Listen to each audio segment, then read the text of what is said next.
Кейінгі уақытта осы бір өте үлкен сұрақты өзіме қойып жүрдім. Неге десеңіздер, мен енді қаншама жылдан бері сынық салдым, массаж жасап келдім. Бірақ соның ішінде осы сұрақтың қазір маған келіп тұрғаны адамның негізі мен шәкірт даярлау. Яғни адамның негізі деген сөз барлық адамға бір тосыннан түсінбестік келтіруі мүмкін. Бірақ өмірде әрбір нәрсенің өзінің негізі болады. Негіз деген ол өзек. Міне сол негізбен жұмыс жасағанда адам өз өмірінде орнын бірінші табады, өзін өзі таниды және өзінің құндылығын біледі, өзіне шешім қабылдайды, өз өміріне жауапкершілік алады. Міне осы жолмен өте үлкен жұмыстанғым келіп жүр. Шәкірт даярлағанда да мен тек қана шәкіртті әдісіне үйретіп қана қоймай, оның негізімен жұмыс жасауды үйреткім келіп тұр. Сол себепті мен қазір осы видеода сізге біршама нәрсені қысқаша ашып айтып жеткізгім келіп тұр. Сіз оны видеороликпен жасалынып жатқан іс-әрекеттермен де көрсеңіз болады. Ең бірінші адамның сезімі, екінші одан адамның назары, одан адамның әрекетіне, одан адамның нәтижесіне себепші болатын болсам, әрине ол өмірде құндылығы мен берекесін көреді. Яғни бұл формула болып шығады. Қараңыз, сезім плюс назар, қосу әрекет, қосу нәтиже. Осы төртеуін игерген адам бірінші сезім, екінші назар, үшінші әрекет, төртінші нәтиже. Осы төртеуін игерген адам әлбетте өмірде құндылығын табады, берекеге жетеді.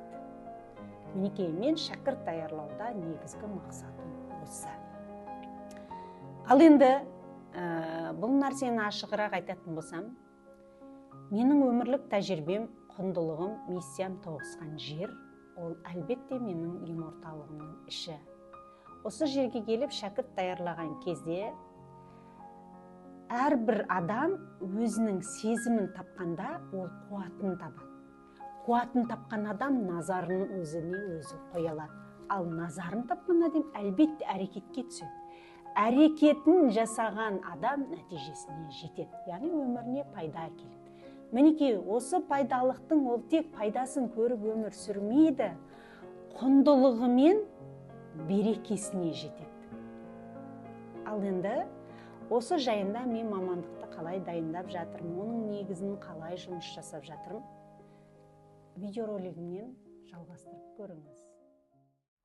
Жаңа айтып кеттім ғой сізге, видеоролигімнен қараңыз деп. Мінекей, менің мамандық дайындағым келмейді, тек мамандық дайындағым келмейді. Мен адамның негізін тануына себепші болғым келеді. Өйткені негізін таныған адам, тағы қайталап өтейін, бірінші өзінің жолын табады, өз құндылығын көреді, өз шешімін қабылдайды, өз өміріне жауапкершілік алады. Ал өзін жолын тапқан адам тек өзін ғана өзгертіп қоймайды.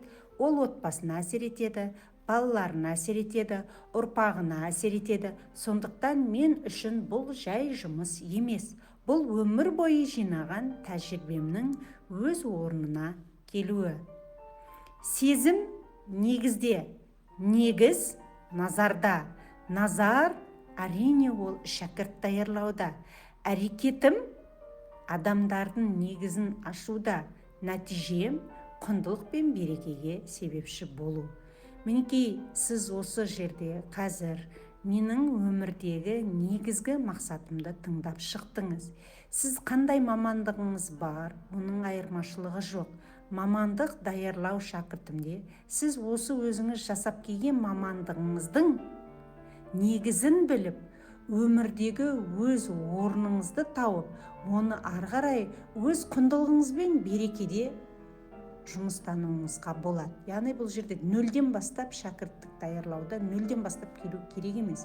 Өзіңіз жасап жатқан мамандықтың барлығын шыңдауға болады. Мейлі массажист болыңыз, мейлі тренер болыңыз, мейлі психолог болыңыз, мейлі ұстаз болыңыз, мейлі аспазшы болыңыз, мейлі тағысында қандай мамандық иесісіз, айырмасы жоқ. Соның негізінен бастап өмірге құндылығы мен берекесін табуға дейін себепші боламын.